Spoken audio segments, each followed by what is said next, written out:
Hey there, this is Dan. You're watching the Salty Sea, and I am here with lists for every faction in Death. These are going to be a mix of starter lists, budget lists, silly lists, and of course, competitive stuff. As I did with the other Grand Alliances in this video series, I'm just going to do a quick starter on how you kind of build competitive warbands in Death.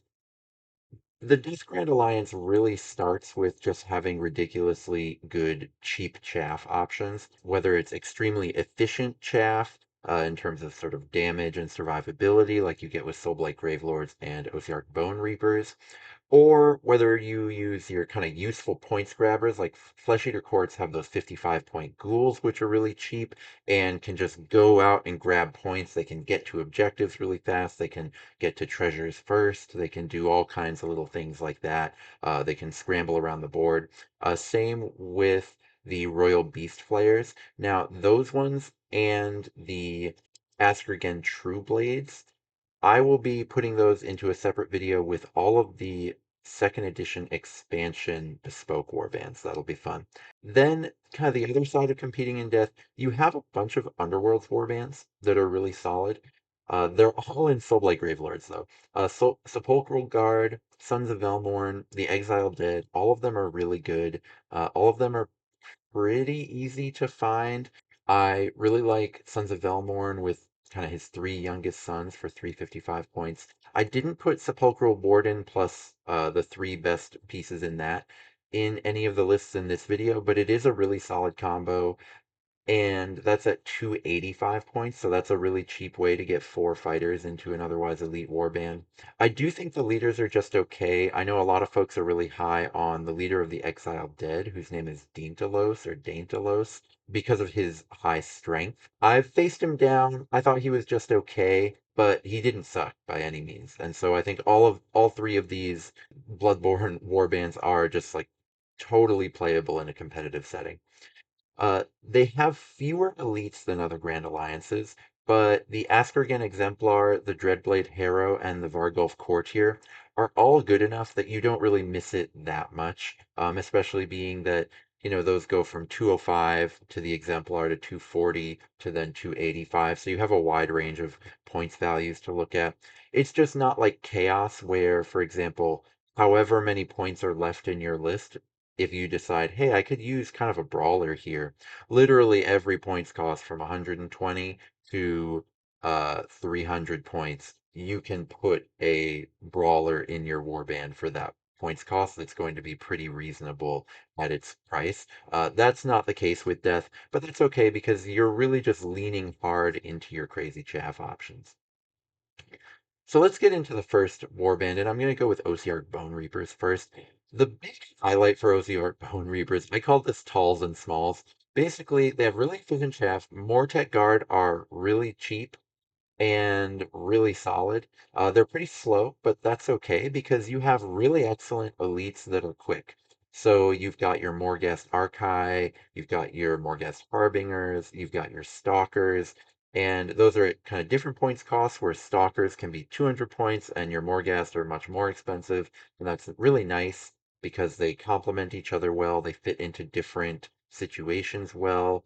And they've got great abilities on those elites as well. Both of them can get sort of bonus moves at various dice abilities, but that can be really powerful, especially when you're bonus moving such expensive fighters.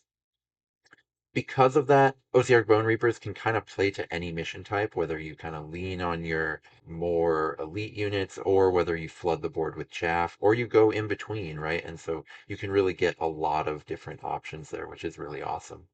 Their lowlights, all their leaders are pretty disappointing. So that can be a little rough. I think, there's plenty of reasons to go with different leaders, and their leaders all have a pretty good movement ability to use. So you do get usage out of their leaders, but points for point fighting, it's kind of disappointing all around. There's also very few people play OCR Bonereapers, so that can be a plus for some people who want to feel kind of special, feel kind of unique, or maybe just get an edge from your opponent, not necessarily being comfortable with your warband's kind of abilities. But it also means you have very few proven tournament lists to kind of compare to, even though I think this faction is really, really good. So let's take a look at some things you can do with them. And I've made kind of an ability smorgasbord list. So starting with the Mortisan Soul Mason, who can give +1 attack in a little bubble. Then with two Stalkers with the Falchions, those are the ones that get a little bit more juice out of the Soul Mason's ability, and they cost a little bit less. Then I put in King Valmorn and two of his friends to get that resurrection, which is just kind of another ability that you might be interested in using. And then three of the Great Blade Mortex. Those are the ones that get just that have the bigger weapon. They're a little bit cheaper, but they get a lot more juice from the Soul Mason's ability. This is kind of a casual list that does so many things that I think people will get a lot of play out of it and find that it works pretty well on their tables. Um, you also have your Stalker double, where you're going to put it in two different places, and the Stalker double lets you get a bonus move for just a double, and you just have to end closer to the closest enemy fighter than you were before. But Stalkers are trying to get into combat anyway, so that's fine and good. Um, the triples here don't really fight for space, which is kind of nice. You have Unstoppable Advance, which is the Ossiarch Bonereapers. Just all the leaders have it triple. It's probably why their leaders are so expensive, but it's the one that just gives everyone in that deployment group additional move, and that can be really good just because you can use it late game and someone who's not even near you is getting a buff because they're in the same deployment group as you, which is kind of nice. Then you have your resurrection, of course, and then Soul Guide is the sort of +1 attack ability from the Soul Mason. So lots of kind of cool interplay here, lots of synergy that I think would be really fun. We can get maybe a little bit more competitive, sort of straightforward with OCR Bonereapers. You don't have to play into all of their abilities and all of the different things they can do. They are one of the best warbands for just playing counter control. So the second list here with a Death Rider Hekatos, a Morghast Archai with Halberd, and 9 Mortex Spear and Shields that is letting you flood the board, and then all of your guys are toughness 5, so anyone who attacks them without just like some of the most elite fighters in the game is just going to bounce off. And if they are paying for that strength 6 to be able to actually really clear the Mortex efficiently, there's really just not a lot of fighters in the game that have that are cheap, right? The Fomeroid Crusher is probably the most efficient fighter in the game at dealing with those Mortec. And yes, this list will be weak to a list that has a lot of bodies and a Fomeroid Crusher, but so it goes. Every list is weak to something. And otherwise, I think you're going to be really happy with how it plays if you like that play style of kind of sitting around and countering your opponent every time.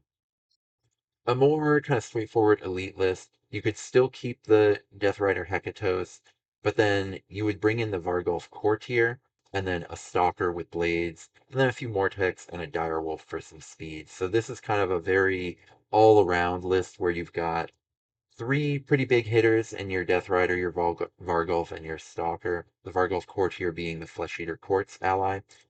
You've got some speed here, and then you've got some efficient move 3 chaff. 8 fighters is fine for most kind of tournament packs where you're going to see one objective mission, maybe two, and then a lot of kill missions, something like that. That can be fine. Um, I think it's a pretty interesting discussion which is better between the Vargulf Courtier and the Morghast Archive. So I've got, of course, one list each in this slide here. And if you're in Ossiarch Bonereapers, you might prefer the Morghast just because it's more flavorful and it's in your faction. But if you're just going purely on kind of efficiency and competitiveness, it's an interesting debate. So the Archai has 5 fewer points, and you get one more toughness. So that's a lot more survivability because they both have quite a few wounds, the same number, but that toughness spread over that many wounds seems to matter even more. And then the Archai using Unbridled Ferocity is its bonus move ability on a triple. If you move and attack twice, your average damage against toughness 4 is going to be 14. If you have a Vargulf using Terrifying Frenzy and buffing the attack, your move plus an attack, the average damage is going to be 14. So very, very similar, of course. The Morghast, of course, you get more survivability. You get that 18-inch threat range because you can move twice and then attack once. So that can be really helpful in a lot of situations. But the Vargolf does have greater output when you start off stuck in combat. So you can fight a wider variety of things with the Vargolf because, for example, if your Morghast Orkai is starting the round in combat and attacking twice and not killing whatever it attacked, that triple counts for nothing because you can't use it. The bonus move, you can't do a bonus move. Whereas the Vargulf can use that buffed attack. Though on the flip side, a Vargulf can't, if you move twice, you can't attack anything at all there. Whereas the Archai can move twice and attack once. So real big differences. I think I kind of prefer the Morghast Mordecai, but it's really, really close, and I think reasonable people could absolutely differ on which one they like better. Now let's get into Soulblight Gravelords.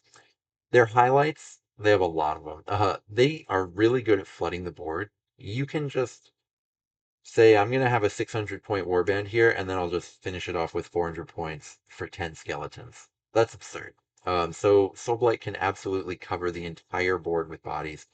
Everything where the bones are showing in Soulblight Gravelord is ridiculously efficient and really good. So, all the skeletons, even the skeleton champions and the Seneschal, I wouldn't suggest playing them because better options are there. But if those better options didn't exist, you would just play them and you'd feel fine about it.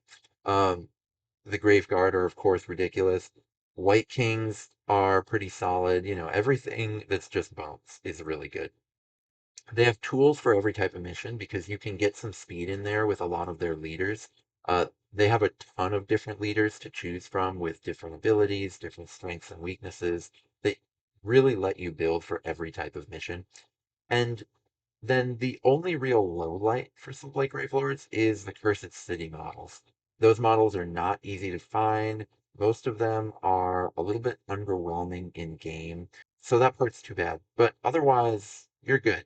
Soulblight are really good at pretty much everything. Let's take a look at some things that you can do with them. They're one that you can build on a budget pretty well. If you get the Flesh Eater Quartz box, with the three flappers, and then you just get a box of Graveguard. You can make two Gargoyles out of that Flesh Eater Quartz box and still have one fighter left over to maybe add to your regular Flesh Eater Quartz or, do something else with. And then the Graveguard box can get you, it only comes two big blades to a box, but Graveguard with Shield are really good too, so then you can just get 8 fighters out of there and play two Vargoyle and 8 Graveguard, and that's a really, really good warband. 10 fighters, two big flyers that can go anywhere on the board, and then just a ton of efficiency. This is a really strong warband that is fairly cheap because even though this is going to run you 115 on its own, with the way value box is now, that's actually pretty competitive with what else is out there. But also, this is a lot cheaper than 115, not just because of any kind of retailer discounts you'll get, but because both of these, you can find them on eBay or various secondhand sources for really, really cheap because there's a ton of these models around. Both of these have been out for a long time. Both of these have been part of value boxes several times in the past. So you can get them for much cheaper than even just your 15% store discount that you'll get at various online retailers. You can get these for much cheaper than that. So I would not be surprised if you could put this warband together for like $60, $70, something like that, and have just a really strong, really competitive warband for pretty cheap. So Soulblight are great for that, and I think I would happily suggest this list to anyone who's looking to get into the game and who likes to play in tournaments. You can do a lot of other stuff. I wanted to bring up at least one kind of proven tournament list, so I brought the winner of Warhammer Fest. Now, the actual winner had 2 zombies and 3 skeletons, but just for simplicity's sake, here's 5 skeletons doing a Vargoyle, an Abhorrent Archregent, Direwolf, 3 Graveguard with the big blade with grave weapons, and then 1 Graveguard with shield, and then those 5 skeletons. Um, this has kind of got all the hallmarks of what I think a really good Soulblight Gravelords list is. It's got a lot of fighters, it's got 12 models. You don't really need to go up to, it's easy to get to 14 or 15 fighters. The max, of course, in Warcry is 15. It's easy to get to 15 with Soulblight, but I don't think that you really gain a lot from doing so compared to what you can do with 12 or 13. I think that um, you know, 10 fighters is a lot more than 8. I don't think 14 fighters is a lot more than 12. Um, but what I love about this list is that you have lots of numbers, 12, and lots of mobility with the Vargoyle. The Archregent can give out a move buff and moves 5 on its own. The Direwolf is really fast. So you have just a lot of flexibility here. I think that Soulblight, you don't have to work very hard to overwhelm your opponent on just pure efficiency. Those Graveguards are going to absolutely chop up anything that they fight point for point. The skeletons are going to out attrition anything they fight point for point. But um, you can get into situations with Soulblight where your opponent is just running circles around you on the board. You can get into situations where you just get kind of outmaneuvered on objectives. And so that's why I think adding that Direwolf, adding that extra move, wide move buff with the Archregent, adding the Vargoyle, I think is really helpful. Um, like I said, this was a Rumble Pack list, which is a tournament pack that is almost all objective missions where numbers count a lot more than they normally do. For a more punchy tournament pack, a tournament pack with, lots of missions that are just going to be like center brawls or something like Reaper where you have to get kills really easy. I would drop 3 skeletons and a direwolf to bring in an Askergen Exemplar. That is the leader of the Askergen True Blades. And that fighter is really nice because he is great at armor piercing, doesn't require a lot of maintenance. You can just give it a double for onslaught and that it'll just like chop through it pretty much everything it touches. Um, so that kind of shows you how you can kind of just change the list a little bit to make it a lot better in certain types of missions. But I would start with this one if you wanted to get really competitive with Soulblight. Can you do casual Soulblight Gravelords is the issue, right? Because I showed even the budget versions are just like really, really good. And in your casual games, this list and this list are both going to be completely overwhelming and pretty unfun for most opponents. So I tried to think you could do it by just playing only Cursed City models, and then you could make a bad Soulblight Gravelords list. But no one wants to just like be purposefully bad and unplayable.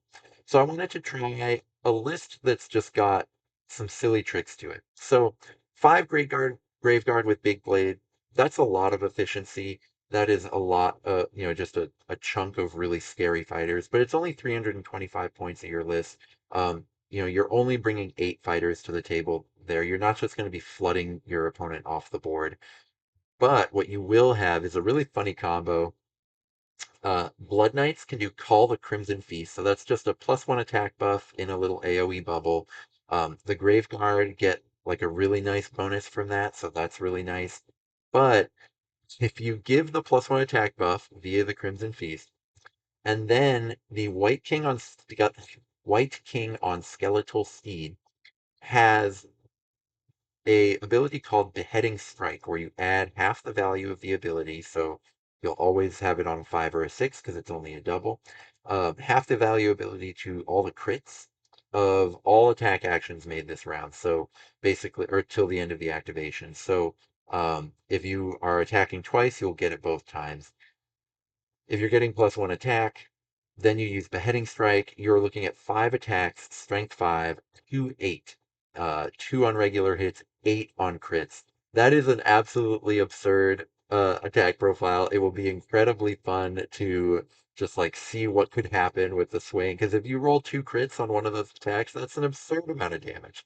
But if you don't roll any crits, then you're kind of sad. I mean, you're going to be hitting on threes against most targets. So, you'll get a lot of regular hits no matter what. But Yeah, it's going to be pretty wild. That is Big Crit is the White King on Skeletal Steed when it's being buffed by a Blood Knight. Even when it's not, that's still some big crits. So, I think this is a pretty sweet little casual Soulblight Gravelords list that you could try out if you really love the aesthetic of Soulblight. Because everyone who loves Soulblight loves those vampires, right? Maybe almost everyone. So if you love the aesthetic of Soulblight, but you don't want to just be giving really terrible games, you can try this kind of silly combo list, and I think you'll have a lot of fun. Let's get into Flesh Eater Quartz. The big highlight for Flesh Eater Quartz is those ghouls. Toughness 3, 8 wounds is normally an awful place to be, but for just 55 points, that really gets around some of the issues that, say, um, witch elves from Daughters of Cain are totally unplayable at 65 points. Well, if you chopped 10 points off of witch elves, they'd be pretty good. Um, you also have some really great abilities at your disposal with Chosen of the King, with the really big damage buff that the Vargulf Courtier has, with the movement buff that everyone on Flesh Eater Courts has. So you have a lot of things to use your dice with, which I find that warbands with good abilities are just more fun to play than warbands where I'm only ever using Onslaught.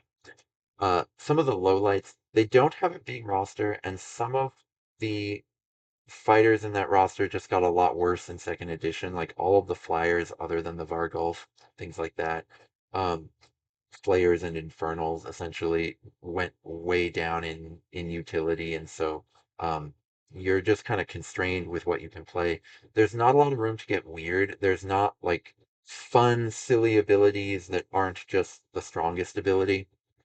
In first edition it was cool because the flyers were really really good, and then you also had this cool chosen of the king kind of other direction that you could take with using ability combos.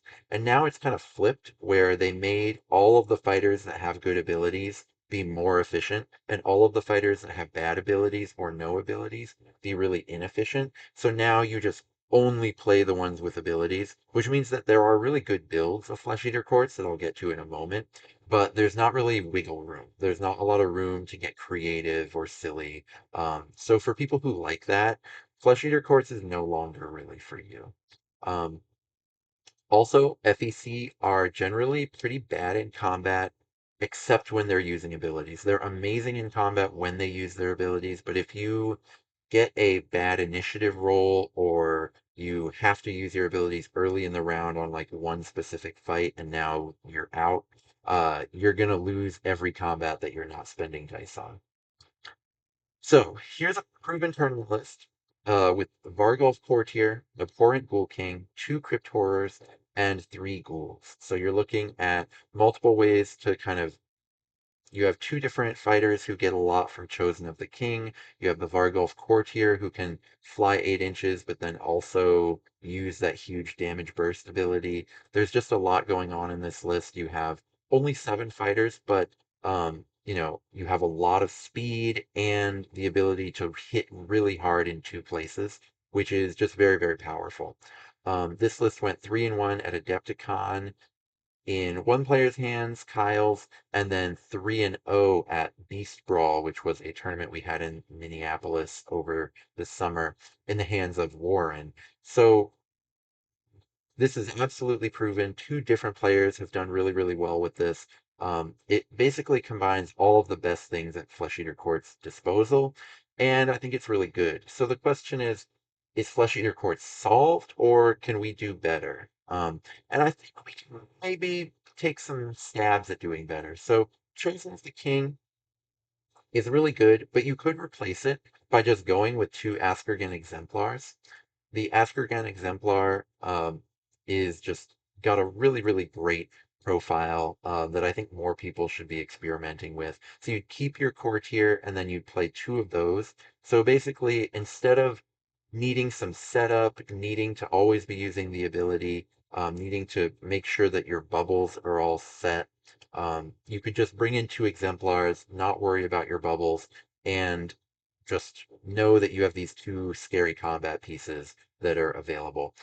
The exemplar compared to a crypt horror is a little bit more. sort of fragile, but it hits harder. Even, an exemplar using Onslaught even hits harder than a Crypt Horror that's not, or that is using Chosen of the King. And then you just have four ghouls and a dire wolf to just have a lot of speed on the board. The other direction, you could replace the Vargulf and just have an important Archregent, which one of the big things from Rampage is that fighters with move higher than 6 are getting a lot less out of it, but Flesh Eater Courts has their own Rampage.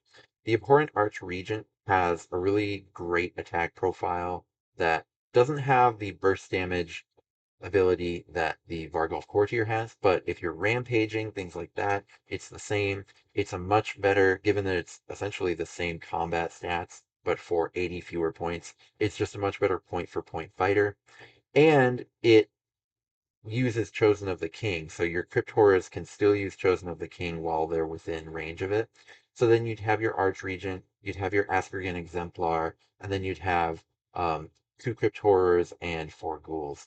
I played against someone playing a list very similar to this, if it was not the exact same list, when I went to Adepticon. And I won because I was playing the Nurgle Chimera list that is practically unbeatable, but like I would have won against this list too, right? I mean, Nurgle Chimera has its own issues that we need Games Workshop to deal with. I found the list really impressive. It was the only player who managed to kill the Chimera in the whole tournament was the person running this Abhorrent Archregent Askergan Exemplar Crypt Horrors list, because you just have a lot of output here, given that the Archregent is a really good combat piece. Double Chosen of the King targets, the Askergan Exemplar, you can really, really kill stuff. So I was impressed with that list, and I just wanted to kind of put that out there because it's certainly another direction you can take. So Flesh Eater Courts isn't necessarily fully solved. Um, I think if you just copy tournament lists, I think you can miss stuff. And tournaments kind of they can produce false positives. This is clearly not a false positive because it's two different players doing so well with it, but they can produce false negatives too, where this list I think was really, really good, but they just had really unfriendly pairings and only went 2 and 2. Um, just because sometimes that happens. Sometimes you have to play against a little chimera. Here's just some quick math on how a Crypt Horror or a Crypt Haunter kind of compares to an Askergan Exemplar. And a Crypt Horror at 185, the average against Toughness 4 is 8, but it's a really tight grouping. You can see here if you map your likelihood of hitting any given damage amount. Um, it's all really tightly grouped on 8 damage. But the Askergan Exemplar is a really wild swing. So you can 8 damage is still really, really likely, but you can potentially get 12 really easily. You can potentially get 14 pretty easily. So just a lot of different things can happen, but those things are just generally at a higher damage level than what the Crypt Horror is going to do. So you do lose some durability, but you gain a ton of output there. So I just wanted to put that out there. Now, I wanted to try to build a Flesh Eater Quartz list that was like a little bit different, that wasn't necessarily just running on the main things or replacing one or the other. So if you do an Abhorrent Archregent and a Crypt Haunter, that's a nice little potential for Chosen of the King shenanigans, but you have two leaders there, which give you a bunch of different ways to put movement buffs out there. So then you could bring in the Sons of Velmorn. In retrospect, I actually think the Sepulchral Guard would work even better here. But here's all of the Sons of Velmorn plus a Ghoul. So you have a ton of hyper efficient move 3 fighters, so you no longer deal with the issue of Flesh Eater Courts losing any fight where they don't necessarily bring dice to the table. And then Flesh Eater Courts leaders to accelerate them. I think this list would be pretty solid in a lot of situations. Maybe not on an objective mission. Can actually be tough with Sons of Velmorn because King Velmorn and Sir Jedrin are so expensive. But on any kind of sort of mission pack where you're going to be seeing a wide variety of different things. Maybe you're going to have some kind of brawls in the center of the board, things like that. In those situations, I think that this list could be pretty sweet. Now let's get to Nighthaunt. Highlights for Nighthaunt are definitely their mobility. If you can avoid unnecessary combats with Nighthaunt, you can really do some stuff that's pretty cool in terms of shuffling from one objective to the other, resurrecting and then running away, things like that. They have a really unique play style that I think a lot of people would really enjoy if Nighthaunt were better. um, Having these mobile anvil attrition play styles where we're all really fast, we're all tough to kill, and we can come back to by resurrection. And so we're just going to keep coming and kind of be just outside of reach like a bunch of ghosts, like you can't kill us, you can't touch us. We'll be there when you're gone.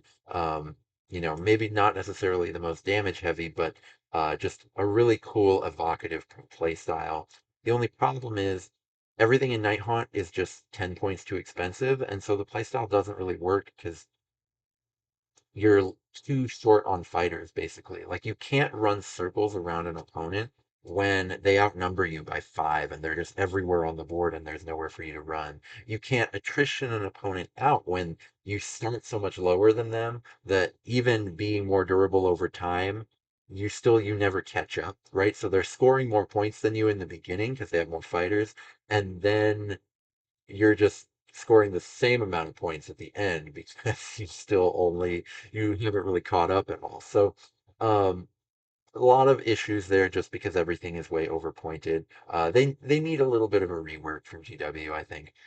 They also just don't have a lot of damage. Now that is on purpose. I think even Nighthaunt working the way they're intended to work would still be a really low damage faction, but that can just be something that some people who really like to fight a lot would need to watch out for, and Nighthaunt might not be for you if that's what you really like.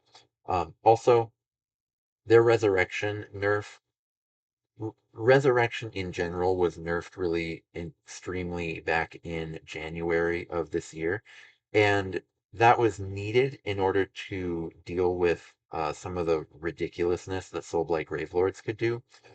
But it does mean that Nighthaunt get caught in the crossfire, and Nighthaunt weren't really abusing the resurrection because they weren't able to flood the board as well, and so the resurrection nerf just really, really hurts Nighthaunt in a way that it didn't hurt Soulblight as much. So let's bring in some teeth with them. I think, drink if you hear Sons of Elmorn on this show, but if you bring in Sons of Elmorn, you can have a Nighthaunt list with only 2 Nighthaunts in it, and that might be one of the best ways to run them. So if you have a Dreadblade Harrow, a Hexwraith, and then the Sons of Elmorn, and then a Direwolf. So you're just leaning on the efficiency of those guys and then just bringing a little bit of speed to the table with your Nighthaunt. A buddy of mine does this with the Frankenstein zombie underworld faction, the Exiled Dead, uh, and gets some good use out of it. But this Matt went 3-0 at one tournament that we had when they were using Cities of Sigmar dwarves. Won the whole tournament. And then the next tournament we had, they went with Nighthaunt and the Exiled Dead and went 0-3. So, this is a good player who won a tournament, just not able to make it work, right? So, Nighthaunt probably aren't even the best way to use Sons of Elmorn, but this is probably the best way to use Nighthaunt. Um, One way you could do to get a little bit more fighters and a little bit more Nighthaunt into this list is to drop Sir Jedrin. I often find myself wanting to drop Sir Jedrin out of Sons of Elmorn lists, and then bring the Dreadblade Harrow, uh, getting 3 Dreadscythe Harridans. I know it says 2 there, but there will be 3, and then a Direwolf. That gives you a little bit more fighters, and Dreadscythe Harridans are okay. If you really want to go pure Nighthaunt, I think Divine Blessings are the way to go because Frightful Touch is kind of a cool ability where all hits count as crits. So there's a few different ways to manipulate that to your advantage once you have access to Divine Blessings. So one is to do a Mighty change, so giving +1 strength. Tomb Banshees, I think, are good for that because they don't count as elite fighters, even though they have a fairly elite profile. So you only pay 15 points to put Mighty on a Tomb Banshee. And then Spirit Hosts they do count as elite, so it would cost 20 points to give them +1 strength, but you can give +1 crit, and that also really helps Frightful Touch because all of a sudden regular hits are 4 damage instead of 3. So you're getting plus your regular crits are 4 damage instead of 3. So having Savage Spirit Hosts, I think, is a really good deal at 180 points. Then you just put your Glaive Wraith Stalker into play. That is giving you +1 strength against certain fighters. So now potentially, against toughness 4, you could be hitting on 4s with your Spirit Host. Plus you're getting Savage, so you've got your +1 crit. Um, I think this is a really synergistic way to do it because the Glaive Wraith Stalker ability also helps on Dreadscythe Harridans because they have 5 attacks. Um, each fighter here is getting much better at Fightful Touch than they would normally be, and the Stalkers help everyone who is using Frightful Touch. So it's just disproportionately good for all of the fighters except for the Extoller of Shyish. The Extoller is just kind of a reasonable, okay fighter that is here to be another source of resurrections, really. Um, then the only issue here is, yes, you have a ton of synergy, you have a ton of every single aspect of this warband is making every other aspect of the warband more powerful, and that's really cool. But man, if you do the Glaive Wraith Stalker double, then you do the Spirit Host triple, that comes out to 12 damage on average against toughness 4. That's a lot of work to do 12 damage. 12 is a lot of damage. I mean, that's great. But man, that's a lot of work to do 12 damage. You need a full house to do it.